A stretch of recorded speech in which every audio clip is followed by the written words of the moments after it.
Damai sejahtera dari Allah yang melampaui segala akal akan memelihara hati dan pikiran saudara-saudara dalam Kristus Yesus. Amin. Salam sejahtera bagi kita semuanya. Salam sehat.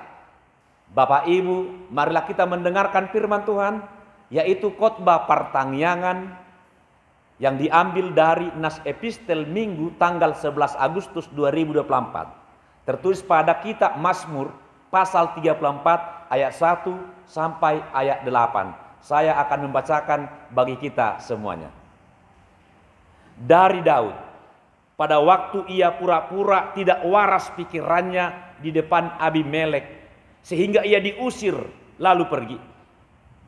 Aku hendak memuji Tuhan pada segala waktu. Puji-pujian kepadanya tetap di dalam mulutku. Karena Tuhan jiwaku bermegah. Biarlah orang-orang yang rendah hati mendengarnya dan bersuka cita. Muliakanlah Tuhan bersama-sama dengan aku. Marilah kita bersama-sama memazmurkan namanya. Aku telah mencari Tuhan, lalu ia menjawab aku dan melepaskan aku dari segala kegentaranku. Tunjukkanlah pandanganmu kepadanya, maka mukamu akan berseri-seri dan tidak akan malu tersipu-sipu.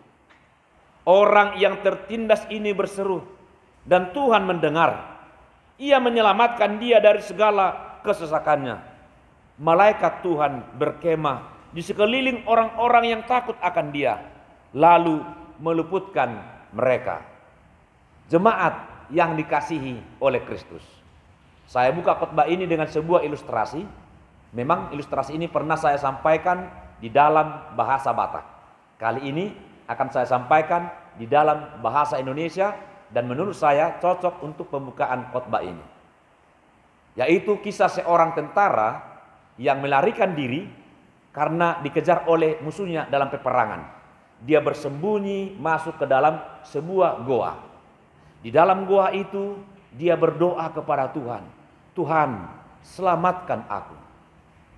Tapi ternyata musuhnya ini terus mencari dia, bahkan mendekati ke dalam goa tersebut. Dengan melihat itu, dia pun berulang-ulang berseru kepada Tuhan. Di dalam hatinya dia berdoa kepada Tuhan supaya Tuhan menyelamatkannya. Dia katakan seperti ini dalam doanya. Tuhan, kasihani aku, selamatkanlah aku. Buatkan sebuah batu besar atau tembok untuk menutup pintu goa ini, agar musuh tidak menemukan aku. Apa yang terjadi?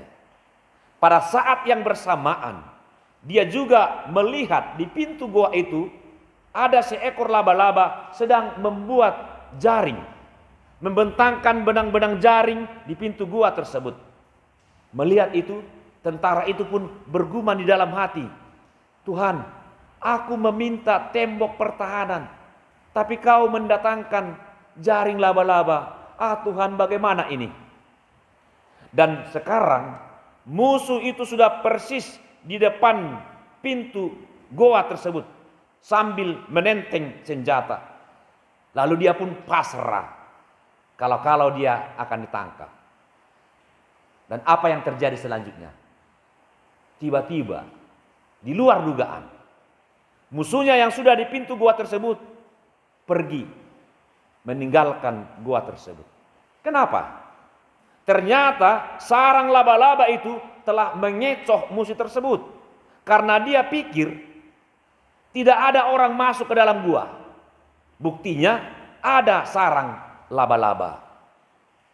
Lalu si tentara ini pun menyadari bahwa ternyata sarang laba-laba itu adalah jawaban Tuhan atas doanya yang meminta supaya dia diselamatkan, dan itulah yang menyelamatkannya. Bapak Ibu saudara-saudara yang saya kasihi, terkadang kita berdoa meminta tembok pertahanan, tapi Tuhan memberikan jaring laba-laba. Kita tidak menyadari bahwa Tuhan sebenarnya lebih tahu apa yang kita butuhkan. Siapa sangka seorang tentara selamat dari musuhnya karena jaring laba-laba. Oleh karena itu, ini yang harus kita imani, ini yang harus kita yakini, bahwa banyak cara Tuhan untuk menjawab setiap doa orang yang percaya kepadanya. Tidak harus sesuai dengan apa yang kita minta diberikan oleh Tuhan. Saudara-saudaraku, para sahabat, dalam firman Tuhan ini, ketika Daud mengalami kesesakan, dia dikejar-kejar oleh musuhnya, dan pada saat itu dia berdoa supaya gerombolan penjahat yang mengepung dia itu dihalau oleh Tuhan. Dia katakan, gerombolan penjahat mengepung aku, mereka menusuk tangan dan kakiku. Mazmur 22 ayat 17. Namun dia berdoa, tetapi tidak ada perubahan situasi. Justru semakin mencekam, pergumulannya semakin berat. Bahkan dia dikejar oleh Raja Saul yang ingin membunuhnya karena kecemburuan. Dan banyak lagi musuh-musuh yang mengejar-ngejar dia. Dan Daud terus berlari dari satu tempat ke tempat yang lain. Di dalam konteks khotbah ini, konteks Mazmur pasal 34 ini, Daud sedang berada di kota Gad. Dia lari dari kejaran Saul. Dia berharap bisa aman di istana Akir atau di tempat raja kota Gad. Ternyata harapannya itu pupus. Karena ternyata di situ jiwanya juga terancam. Pegawai-pegawai Akis, pegawai-pegawai istana mengenal Daud yang dicap sebagai buronan Raja Saul. Daud pun takut. Tetapi tentu saja dia tetap berdoa pada Tuhan. Ketika berdoa, adakah pertolongan Tuhan kepada Daud? Pertolongan nyata sesuai dengan doa Daud memang tidak ada. Tapi apa yang terjadi? Tiba-tiba Daud mendapat ide cemerlang. Tiba-tiba dia berlaku seperti orang yang sakit ingatan. Dia berpura-pura gila di depan banyak orang. Sehingga Raja Gad itu pun mengusir dia. 1 Samuel 21 ayat 10 sampai 15. Sementara aman, ya benar. Daud sementara aman. Tapi dia harus terus berlari, pindah dari satu tempat ke tempat lain. Dari sana dia pergi ke Gua Adulam. Dan hidupnya terus terancam. Bahkan sampai-sampai dia menggambarkan keadaannya seperti gelora-gelora maut yang mengelilingi aku. Banjir-banjir jahanam menimpa aku. Tali-tali dunia orang mati membelit aku. Perangkap-perangkap maut terpasang di depanku. 2 Samuel 22 ayat 5 sampai ayat 6. Dan Mazmur 31 dia katakan, Daud merasa sesak, jiwanya merana, kekuatannya merosot karena kesengsaraan yang dia alami. Tubuhnya remuk dan tulang-tulangnya menjadi lemah. Dia tercela di hadapan musuhnya. Dan teman-temannya pun bahkan menjauhi dirinya. Bahkan dia merasa seperti orang mati, seperti barang yang pecah. Musuh-musuhnya bermufakat untuk mencelakai dia dan bermaksud mencabut nyawanya. Hidup Daud terus terancam. Namun dia juga terus berdoa pada Tuhan. Dia selalu berharap pertolongan Tuhan. Dia bahkan berteriak kepada Tuhan, Tuhan, sampai berapa lama Tuhan Engkau memandangi saja? Selamatkan jiwaku dari perusakan mereka. Mazmur 35 ayat 17. Kalau kita pikir-pikir ya, Bapak Ibu, bukankah sehebat Daud yang memang dia sangat dekat dengan Tuhan, doanya atau teriaknya minta tolong cepat-cepat didengarkan oleh Tuhan? Wajar dong.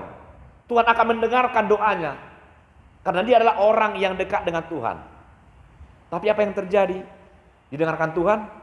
Jawabnya, ya. Tuhan mendengar. Tuhan benar-benar mendengar. Tuhan tidak pernah menunda-nunda, tidak pernah memandang-mandang. Tuhan bertindak. Tuhan mencegah orang-orang yang berbuat jahat. Tuhan berbisik dalam hati nurani setiap orang. Dan dia tidak membiarkan hal itu terjadi. Dia telah mencegah, dia tidak membisu, tapi membisik, memberitahu apa yang harus dilakukan orang-orang terhadap Daud. Allah tidak pernah meninggalkan Daud. Demikian juga kepada kita. Allah tidak pernah meninggalkan kita, tapi dia membisikkan sesuatu, apa yang harus kita lakukan. Dia terus menyertai kita. Tuhan ada di dalam diri orang yang berteriak minta tolong padanya. Tuhan ada di dalam diri orang yang tertindas. Tuhan ada di dalam diri orang yang merintih. Dan Tuhan mendengar. Tuhan menyelamatkan dari kesesakan. Mazmur 34 ayat 7 dalam khotbah kita ini. Ketika kita berseru kepada Tuhan, maka Tuhan ada di dalam diri kita. Itu sebagai bukti. Kenapa kita berseru kepada Tuhan? Karena kita yakin bahwa Tuhan ada di dalam diri kita. Dan Tuhan akan mendengarkan itu. Tuhan berbela rasa pada kita. Dia selalu ada dan siap mendengar seruan umatnya. Ketika Daud berdoa memohon perlindungan Tuhan, itu menandakan Daud punya iman dan pengharapan. Dan dia sangat percaya bahwa Tuhan akan mendengarkan teriakannya. Lalu pertanyaan, kapan Tuhan mendengarkan doa Daud? Jawabnya, saat-saat waktu yang tepat. Sewaktu dia dalam kesesakan, dia berseru kepada Tuhan, lalu Tuhan mendengar. Dan Tuhan meluputkan, menyelamatkan dia dari tangan musuh-musuhnya. Dia dibebaskan oleh Allah dari cengkeraman Saul. Dia selamat, dia aman, dia sejahtera dalam pelukan tangan Tuhan. Bapak Ibu jemaat yang bersyukur karena diselamatkan oleh Tuhan. Tentu saja pengalaman rohani Daud di dalam khotbah ini seharusnya memotivasi iman kita untuk memuji Tuhan. Sebagaimana juga dia memuji Tuhan. Dia katakan, aku hendak memuji Tuhan pada segala waktu. Karena dia telah merasakan bahwa Tuhan mendengarkan doanya. Dan Tuhan bertindak menyelamatkan dia. Seharusnya kita juga melakukan seperti halnya Daud memuji Tuhan, bersyukur karena doanya telah didengar. Segala waktu artinya sepanjang hidup. Tak ada hidup tanpa memuji Tuhan. Dimanapun kita berada, bagaimanapun situasi hidup kita, selama kita hidup, kita harus memuji Tuhan. Kita hidup itu pertanda Tuhan menyertai kita. Tuhan selalu ada di dalam diri kita. Dan hidup kita ini adalah untuk kemuliaan Tuhan. Mazmur 34 ayat 4. Itulah yang diimani dan disyukuri oleh Daud dalam firman Tuhan ini. Dengan demikian kita dapat melihat bahwa kapasitas iman Daud ini mampu menggeser semua kesengsaraannya ke arah pengharapan yang teguh. Duka cita digeser menjadi sukacita di dalam Tuhan. Jadi saudara-saudara, apakah kita juga merasakan pertolongan Tuhan? Apakah saudara pernah secara langsung bahwa kita mengakui saya ditolong oleh Tuhan? Apakah kita pernah merasakan Tuhan memeluk hidup kita? Tuhan menolong hidup kita? Tuhan mengangkat kita dari kesesakan kita? Kalau kita pernah merasakan itu, pujilah Tuhan. Sembahlah Dia, bersyukurlah kepadanya karena Dia telah menolong hidup kita. Nah, dari pengalaman dan pengakuan iman Daud, pemazmur ini, kita dapat belajar bahwa ketika kita berada sedang mengalami pergumulan berat, sedang mengalami penderitaan, ada banyak cobaan, ada banyak tantangan, ingatlah, Tuhanlah penolong hidupmu. Itu sudah pasti. Dia akan menolong kita. Dia akan memberikan ide cemerlang kepada kita apa yang bisa kita lakukan menghadapi pergumulan, penderitaan, kesengsaraan, persoalan-persoalan dalam hidup ini. Begitu sangat banyak. Jangan takut, karena ada Tuhan yang menolong kita. Dia tidak akan pernah membiarkan orang percaya dikalahkan oleh musuh-musuh. Oleh karena itu, kita harus menyerahkan segala hidup kita hanya ke dalam nama Tuhan. Atas semua pertolongan Tuhan, hendaklah kita memuji Dia. Ingat bahwa seorang tentara tadi yang berpengalaman, bukan sesuai dengan apa yang dia minta di dalam doanya, supaya Tuhan mendirikan tembok, tetapi Tuhan memberikan jaring laba-laba. Justru itu yang paling tepat menyelamatkan hidupnya. Seandainya Tuhan mau memberikan sesuai dengan permohonannya, dibuatkan tembok di situ, bagaimana dia keluar dari dalam gua? Dia juga memang selamat dari tangan musuh, tetapi hidupnya juga akan terancam di dalam gua. Jadi jangan atur Tuhan, serahkan hidupmu. Biarlah Tuhan yang mengatur hidup kita. Amin. Kita berdoa. Terima kasih ya Tuhan atas firman-Mu ini. Kami mengucap syukur karena kami juga merasakan sama sesuai dengan apa yang dirasakan oleh pemazmur ini. Pertolongan daripada Engkau. Di dalam kehidupan kami ada banyak pertolongan-Mu. Terima kasih Tuhan. Ajari kami supaya memuji dan bersyukur di hadapan-Mu melalui Kristus Yesus Tuhan kami. Amin.